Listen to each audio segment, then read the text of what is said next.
Welcome to Work Mom Says. Don't be an idiot. And now, here's your host, Work Mom. Hello, I'm Lori Jo Vest. Thank you so much for joining me for this episode of Work Mom Says, Don't Be an Idiot. Today, we are going to talk about how to love the job you hate. Now, that sounds crazy, right? But what I have to say is there are moments when you will hate your job. And even jobs that I liked, there have been moments when I hate them. So sometimes you may outgrow your job. You may get a new boss that is just not a good fit, have a new coworker that makes you miserable. Sometimes you really don't want to be there, and quitting isn't an option. And when that happens, maybe you can start looking for a job, but you can't just quit. You've got to stay. And if you hate it, your performance will suffer. And actually, your attitude will suffer. Your entire experience, your joy will suffer. So, you don't want to keep hating that job when you could actually figure out ways that you can get through it without too much drama. So, in this episode, we're going to talk about some strategies you can use to shift your mindset, reframe what you see at your current job, and turn that kind of job into an experience that is good for you, that helps you build your skills. And I know it sounds crazy, but it's true. It can be done.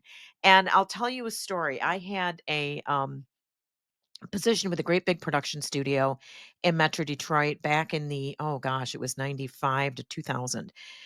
And it was a really pretty big company for the industry that we were in. There were about 200 people. And there were some people that were really not going to stand up to the CEO. No matter what, they weren't going to stand up to him. So he would tell them to do things that they didn't want to do, or add something to their plate that they didn't want to have under their purview. And they would get mad, but they wouldn't go to him with it. They would fight with each other. And one day I was in the range of fire of a guy that led the production department. It was a production studio. And he had been told by the boss that his guys weren't going out in the field shooting. So since they were going to be paid, but they weren't actually out in the field, they should help clean up the studio for a big party that was coming up in about 3 weeks. Well, I was in the marketing department, so it was our party.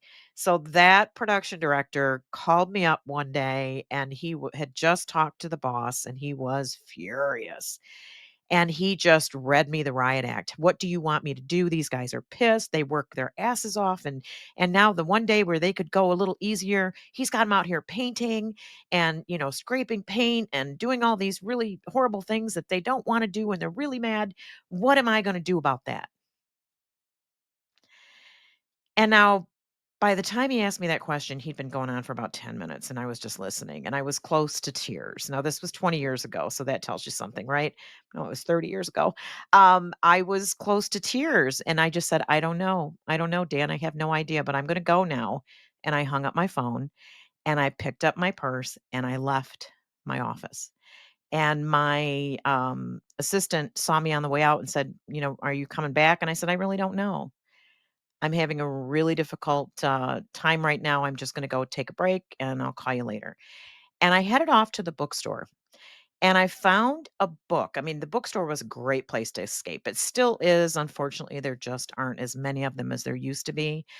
So I went off to the bookstore to escape and I found in the career section, I was specifically looking for what to do when you hate your job. And I found a book. I can't recall the title. I mean, it's been a long time now, but it was something to the tune of How to Love the Job You Hate. And when I started reading it, I sat in the bookstore and I just got a coffee and sat down and started reading this book.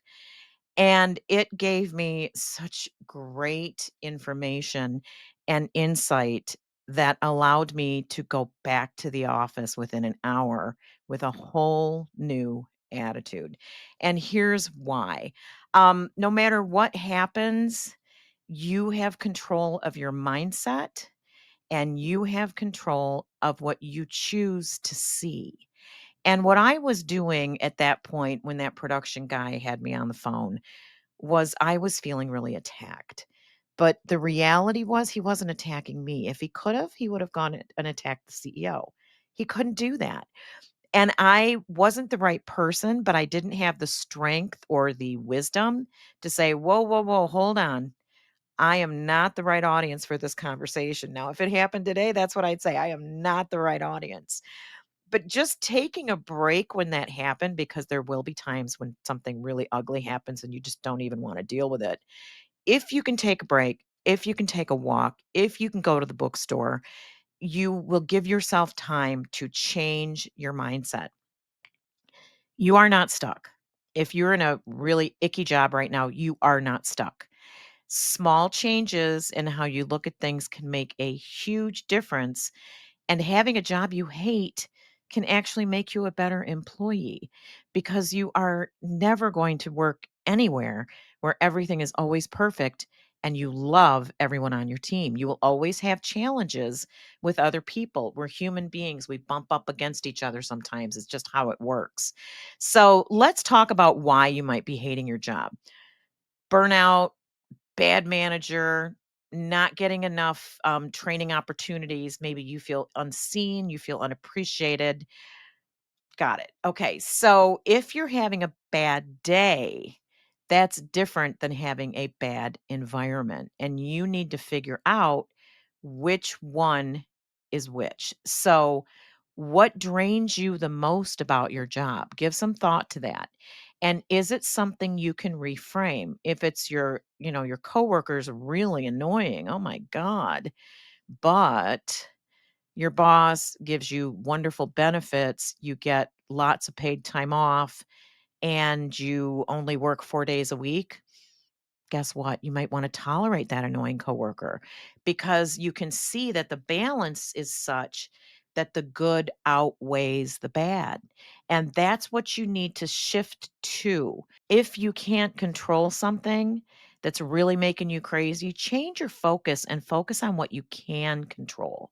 You can control your attitude. You can control what motivates you. You can control how you feel when you go into the office. And I'll give you a little tip. There is a way to reset your attitude really quickly called the 3-thing gratitude list. And that is sit down with a piece of paper. Might take you a minute. You can do it in your phone. What are 3 things that you're grateful for? You're grateful for that really funny coworker that always gives you a really goofy wave when you come in. Your friend that always brings you coffee as she's going to her desk, she drops one off for you. The fact that your boss, if there's ever a time when you're just mentally exhausted, you can say, I need a mental health day.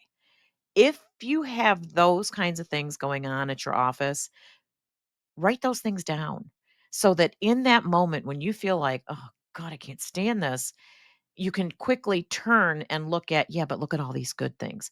You don't have to love your job, but you can find things about your job, your coworkers, and your environment, your paycheck that you like. And that really changes everything. It can change it in the moment and it can change it over time because you'll learn if you focus on things that are important that you can control.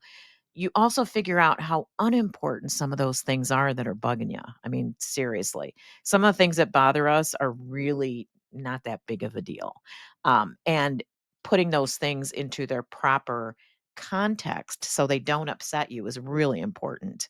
So let's talk about strategic love. How do you find the good in what you're doing? Lots of different ways. When I was, early in my career, I changed jobs probably every 3 or 4 years, and what I said was, I could tolerate anything as long as I was learning, as long as I was, raising my skills, I was selling higher numbers, I was developing substantial new business, I was mentoring young, professionals, we were doing really great work, and that those strategic thoughts, what is it that I absolutely love about this job is what kept me there. Now, at 3.5 years, when you've learned everything there is to learn, I'd get to that point and I'd be like, well, I'm kind of done with this now because the good doesn't outweigh the bad anymore.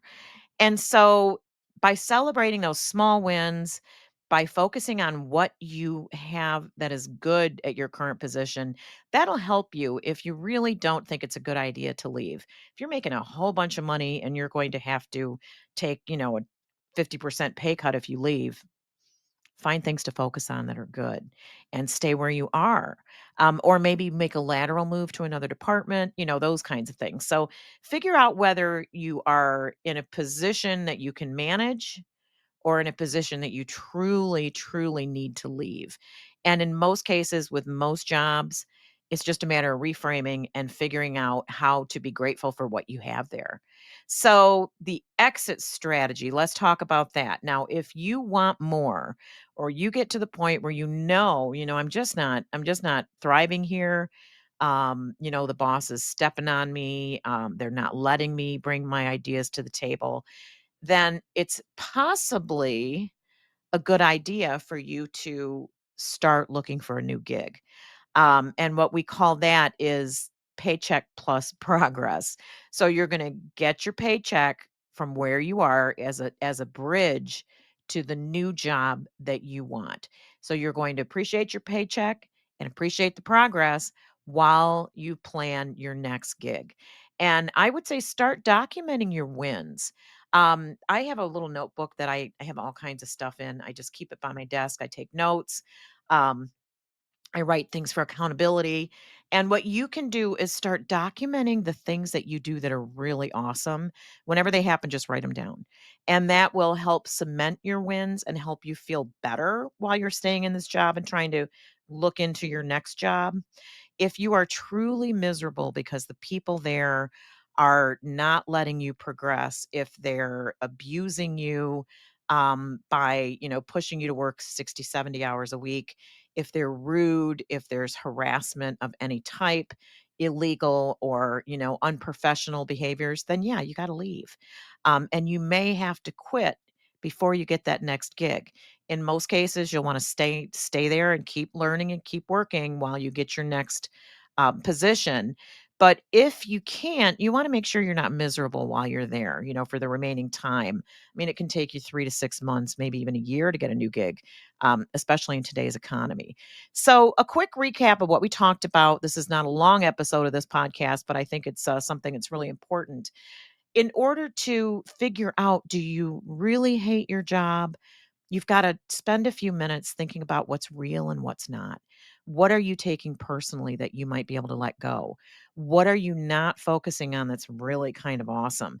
And, what's real about the situation? From there, you wanna reframe.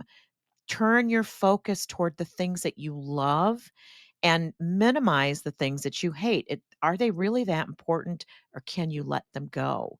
And then use where you are to get where you're going. I've heard this said so many times, it's easier to get a job when you have one than it is to get a job when you're unemployed. I'm not sure why that works, but it does. That's how it, kind of how it's always worked for me. So to before I let you go, I want you to remember you may not love your job, but you can probably find parts of it that you love and learn while you're there. So, how do you love the job you hate? You focus on what's good and determine if you need to stay or go. And if you need to go, do the best you can before you leave. So that's what I've got for you today. Again, Lori Joe Vest, Work Mom Says Don't Be an Idiot. Please visit my website at workmomsays.com for more helpful episodes that are created to help you learn to play the emotional contact sport of business so you can experience less drama and more success. If you are watching this on YouTube, please do me a favor, subscribe, like, share, all those things. I'm really trying to grow my channel there to reach more people with helpful career advice. And you can also visit my website at workmomsays.com and use the contact form to get in touch with me if you'd like to suggest a guest or if you'd like to be a guest on the program. And finally, LinkedIn is where I live. So if you are on LinkedIn, I'm an open networker there. I would love to hear from you, Lori Joe Vest on LinkedIn. And that's what I've got for you today. I will see you again soon with some more helpful information. Take care. Thanks for listening to Work Mom Says. Don't be an idiot. For more information, you can email WorkMom at lori@workmomsays.com. That's Lori@workmomsays.com. And remember, Don't be an idiot.